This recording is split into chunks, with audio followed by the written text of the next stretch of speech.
গত 6 জুলাই তারিণীপুর জিপির part 3 circle office থেকে কিছু ত্রাণ সামগ্রী দেওয়া হইলে তারিণীপুর পার্ট 3 মধ্যে 3টা গ্রুপ আছে। 4 নম্বর গ্রুপও অনেক মানুষ, একজন মানুষের কোনো ডাইল চাউল কিচ্ছু পাইছে না রিলিফের মানে। রিলিফ না পাইয়া কিছু মানুষে একজন মানুষের তারিল ইসলাম কোয়া হইল যে তুমি মাস্টারের জিজ্ঞাসা করো বা ফাটোয়ারির জিজ্ঞাসা করো যে আমরা মালিতা কই গেল। তখন ফোন করিয়া মাতিছে, যখন ফাটোয়ারি আর জল লাগে মাস্টারের লাগে মাতিয়া তারা বিভিন্ন তাল বাহানা করছে, মালের কোনো ঠিক হদিস দিছে না দেওয়ার পরে তারপর একজন মানুষ দুষ্ট চক্র আইয়া সন্ধ্যার সময় তার দোকানদারি করে দোকানও আইয়া আক্রমণ চালাইয়া বাক্কা মারপিট করে দিয়েছে।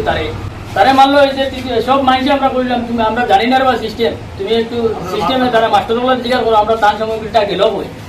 এই কথাটা হওয়ার কারণে তারে আরো দুষ্ট চক্র আইয়া মারছে। তার নাম হইল মজনু ওয়াহিদুজ্জামান মনে তার নাম। তার উপরে বিকালে আমরা এফআইআর করছি খালিগড়া থানার।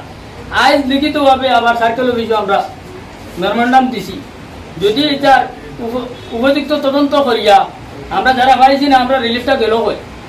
আমরা বন্যাপীড়িত মানুষ তারা আছেন, তারা বাড়ি বুড়াই আংশিক বাড়ি বুড়াই একটা মালও দেবো হয়েছে না। ৩,৩২০ মানুষ থাকেন, ৩,৩২০ মানুষে একটা মাসে চালটা হয়েছে না।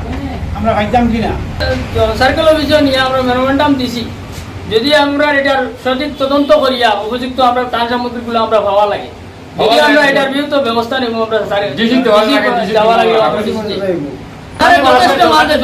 সাধুবাদ জানাই, সরকারে যথেষ্ট মাল দেয়, কিন্তু এই কারণে সঠিক জনসাধারণ না তো গিয়ে মাল পোষে না, মানুষে পায় না।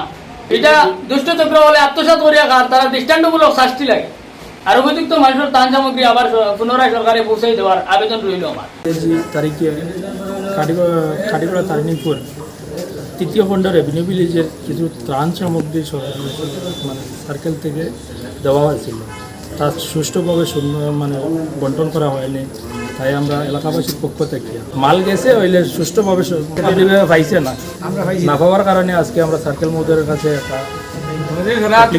কমপ্লেন করছি করার লাগিয়া আশ্বাস দিয়েছে যে এটা তদন্তক্রমে বিহিত ব্যবস্থা নেওয়ার লাগিয়া।